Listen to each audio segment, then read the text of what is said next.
Beneath the hectic streets of Los Angeles, in the center of the bustling film industry, are dozens of worn-down, abandoned tunnels.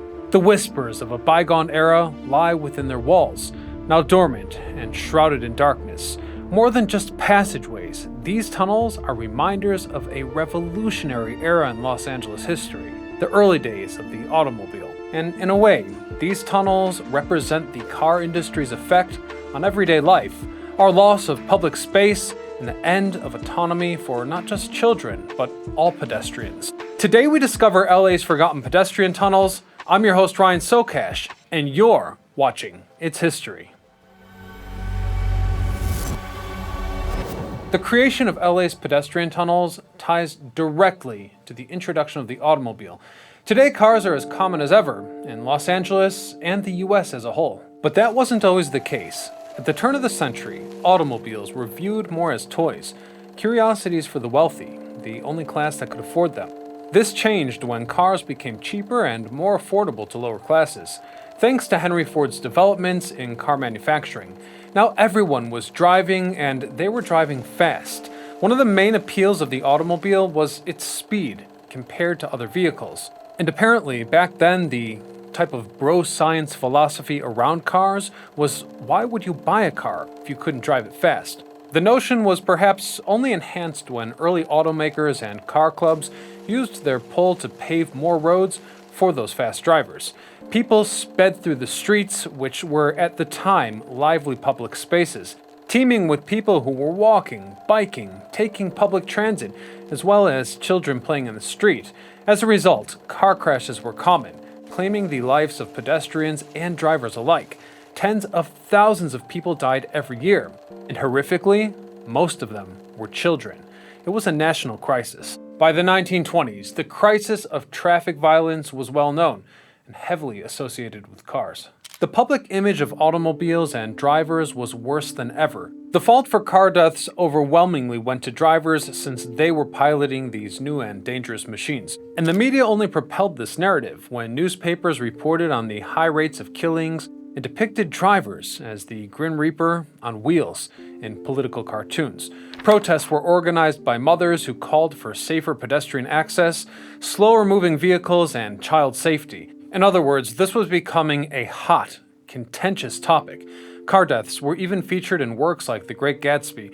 Of course, those responsible, rather than showing concern for the thousands of people dying every year, the automakers and interest groups were much more worried about selling their product. They got to work on strategic policies, speaking points, and plans to improve public relations. And from there, things got a bit ridiculous, as organizations like the Automobile Club of Southern California took advantage of their influence over political leaders to create preferential traffic laws in a coordinated national effort to shift blame over car crashes from drivers to pedestrians. One of these laws criminalized a new term auto groups created known as jaywalking. The name comes from a bit of Midwestern slang where the name Jay represents an empty-headed idiot from the country. And although this type of phrasing was unpolite, it's nothing new. This is how politicians have always stigmatized ideas that they wanted to change.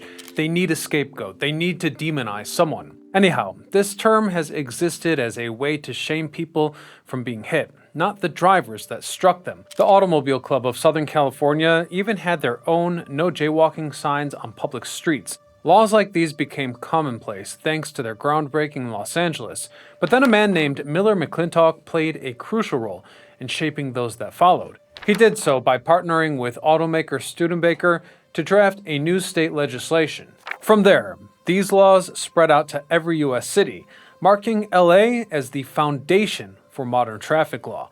Before the 1920s, it was generally agreed upon that speed kills, and the best way to prevent traffic deaths was by slowing down cars. But auto groups knew it was bad for cars to lose their competitive edge, and it didn't take long. With their public relations campaign, the press improved for the automobile, but it didn't change reality. People were still dying on the streets of LA. They were faced with a choice: inconvenience drivers to save pedestrians, or restrict pedestrians to convenience drivers. Auto groups decided to have it both ways. Their solution was a series of tunnels dug out underneath streets, allowing cars to travel at full speed right over crossing pedestrians. This was especially significant for schools, where large numbers of children crossed streets on a daily basis. But it needs to be emphasized that this solution was only a separation of cars and pedestrians, effectively banishing people from the public spaces that they once had. Look around Los Angeles, and you might notice the remnants of these early pedestrian tunnels. During the 1920s and 30s, over 200 of these underground crossings were built. Most tunnels made in these times were built with over $1 million in bonds approved by Los Angeles voters. The first experimental pedestrian tunnel was built in 1924 under Sunset Boulevard, right next to Mitchell-Traina Street Elementary. Recognizing the dangerous conditions created by cars, parents and school officials pushed for the construction of these tunnels to protect children as they traveled to and from school. The tunnel is 75 feet long and 8 feet wide and built at the cost of $10,400. The automotive industry played a significant role in the development of these pedestrian tunnels thanks to a 1925 bond measure that provided a sizable amount of funding for their construction. The measure provided $350,000, or about $5.78 million in today's money, to support the construction of a network of tunnels. This project was aggressively led by auto interest groups, most notably the Automobile Club of Southern California. Miller McClintock saw the process of selecting tunnel sites funded by voters in 1925. That same year, the city officials approved 46 more tunnel sites near schools. And in the years that followed, the New Deal federal funding made it possible to build even more. A tunnel in Eagle Rock was built in March of 1932 under Colorado Boulevard at Floriston and was constructed to provide safer access to Dahlia Heights Elementary School. The Poppy Peak pedestrian tunnel was constructed underneath Figueroa Street to provide safer access to Annadel Elementary and Optimus High. But not every tunnel was designed with children in mind. Cars were deadly for everyone, so some tunnels were built for anyone to use. For example, the Pacific Coast Highway pedestrian tunnel was built beneath the Pacific Coast Highway in 1934 to provide access from the Pacific Palisades residential area to Will Rogers Beach. The street entrance is characterized by an ornamental iron railing completed with concrete stairs and a landscaped area. Pedestrian tunnels were viewed as an expensive but very effective way of limiting the dangers of crossing the street, but they were also a physical sign of the fact that public authorities weren't going to fight for public space, that the streets now belonged to the cars, and that pedestrians, especially children, didn't belong on the streets. And even with the tunnels built, the education process had to continue. This was seen in the curriculums that auto group club representatives presented at schools in order to get children to use the new tunnels. The curriculum had messages like, quote, "Streets are for cars, so stay out of them." By the late 1920s, every school in America received a free safety curriculum from the American Automobile Association. This is a far cry from the culture of the past when children walked and rode their bikes everywhere. But the dangers of cars are too prevalent to allow any child to walk along the street without risking a fatal crash. Once children were programmed to use the tunnels and encouraged to do so, traffic injuries among children decreased. Auto groups won, and the children, for the sake of their own safety, were exiled from the streets. Pedestrian tunnels were liked by the public and used for decades after their creation, providing safe passage throughout the city. But this tentative peace between man and car didn't last forever. These tunnels were expensive to make and needed constant maintenance. Construction and excavation were large financial and resource commitments to ensure there was proper drainage, lighting, and ventilation. Maintenance was necessary to keep the tunnels in good shape, but all the city's money was headed towards cars, which needed endless highway expansion. And in turn, political groups, as supported and lobbied by the auto groups, prioritized those needs. Constant foot traffic through the tunnels led to the permeation of dirt and grime, especially as vandals moved into them. Some tunnels required cleaning twice a day and would be rancid within an hour of the crews leaving. So it's no surprise that the pedestrian tunnels fell into disrepair, becoming dim, dangerous, and full of criminal activity. Weak fluorescent lights hum for 24 hours a day, barely illuminating the tunnels with bends, curves, and blind spots where anybody could be hiding. These areas become vulnerable places that no pedestrian wants to enter, especially for children, who these tunnels were originally intended to protect. Unfortunately, it wasn't uncommon for people to encounter human leavings, used needles and pornographic materials plastered on the walls while traveling through a tunnel. As conditions worsened, several communities petitioned against the city, raising safety concerns and calling for the tunnels to be closed. Closing a tunnel is also expensive, costing around $13,000, sealing the chain-linked fence around each end. Then there's the more expensive option, to fill the tunnel entirely with concrete, which reaches costs of up to $48,000 per closed tunnel. Every time the city wants to close a tunnel, they need to dip into an annual $300,000 bridge and tunnel maintenance account to seal them. With money still limited and the city not prioritizing the tunnels, few are closed in any given year. Since their creation in the 1920s, half of all pedestrian tunnels in LA have been sealed off. 20 of them are filled with concrete. This includes the first experimental tunnel by the Michitrina Street Elementary School, tunnel by Van Ness Elementary, and a pedestrian tunnel near Fletcher Drive Elementary, where apparently the homeless would sleep, scaring off school children on their way to school. The city plans to close even more tunnels in northeast Los Angeles, under Fletcher Drive, Figueroa Street, and Glendale Boulevard, but they can barely keep up with the request, even after years of petitioning by locals. As a result, citizens have taken matters into their own hands to make the tunnels safer. Mirrors have been placed inside tunnels so users can see if someone is waiting to ambush them. And many schools now carry the keys to fences, which are only unlocked before and after school hours. This has been done for the tunnel near Dahlia Heights Elementary in Eagle Rock, which is now maintained by the school staff. It also features functional light bulbs and a colorful mural that's the product of a 2008 project involving students and a local artist.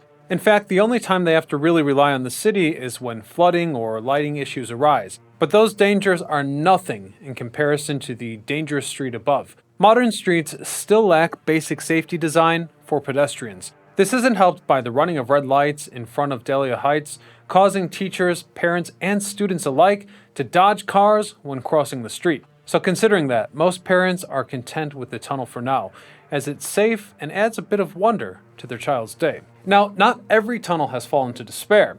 Some have been repurposed into spaces that now serve the community. Like the tunnel outside Nightingale Middle School in Cypress Park, the tunnel is managed by Yancey Canones, a man who used to walk the tunnel to school before it closed in the early 90s. He saw the potential in the old tunnel as something lasting that could serve the community. So in 2007, he and his wife Fabiola petitioned to have the tunnel reopened, and in 2012, they finally heard back.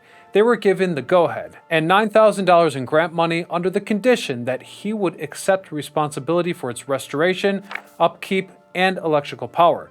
That year, it was reopened as a pop-up art gallery featuring the work of a Chicago artist based on the urban renewal theories of Jane Jacobs. Other communities took inspiration from it, such as Silver Lake, where the neighborhood council has voted to oppose the closure of a tunnel in favor of another solution. They want to explore whether a community partner might be able to reopen their underground crossings as seasonal art spaces or sites for cultural events. But the success or failure of the tunnel is just a symptom of a greater battle. You see, after the auto industry sold their narrative and was able to successfully shift the blame of traffic deaths from them to the driver and then ultimately to pedestrians, efforts to even pretend to protect innocent bystanders ended. After LA's pedestrian tunnels, there were really not many meaningful changes throughout American street design, causing death tolls to rise once again, just as they had done in the 20s. The only difference is that we don't seem to see it as a problem anymore. In 2015, the mayor of LA launched a safety movement to eliminate traffic deaths, but between 2014 and 2021, traffic deaths actually rose by 58%. 2021 also marked a 16-year high for traffic deaths nationally, during a time when traffic collisions were the leading cause of death for children, just behind gun deaths. Auto lobbyists have so normalized the car that land use and infrastructure are organized to prioritize them. However, there does seem to be at least one change on the horizon. Those jaywalking laws that LA imposed might go away, since it's become something of a racial issue. Apparently, African American people in LA account for a third of all jaywalking tickets issued, a number much higher compared to other races. So in response, California passed a bill that largely decriminalizes jaywalking with the aim of seeing how it affects public safety across California. Assembly Bill 1238, or the Freedom to Walk Act, makes it legal to cross the street anywhere that no immediate danger is present, allowing pedestrians to get across the difficult-to-navigate city at ease, which I suppose brings us full circle. Los Angeles' pedestrian tunnels have left behind a complex legacy that reflects the city's historical shift in transportation priorities and its wider influence on urban life. These once busy passageways serve as a reminder of a time before cars controlled the streets, and when concerns about pedestrian safety were at a forefront of debate. They remind us of a time when busy sidewalks gave way to roadways dominated by cars. And their downfall and ultimate desertion reveal how crucial pedestrian infrastructure became unnecessary as a result of shifting urban priorities. Today, these tunnels exist as priceless teaching resources, serving as a constant reminder of advancements in transportation, safety precautions, and the sociocultural shifts molded by lobbyist groups. And with that being said, I thank you all for watching, and until next time, I'm Ryan Sokesh, signing off.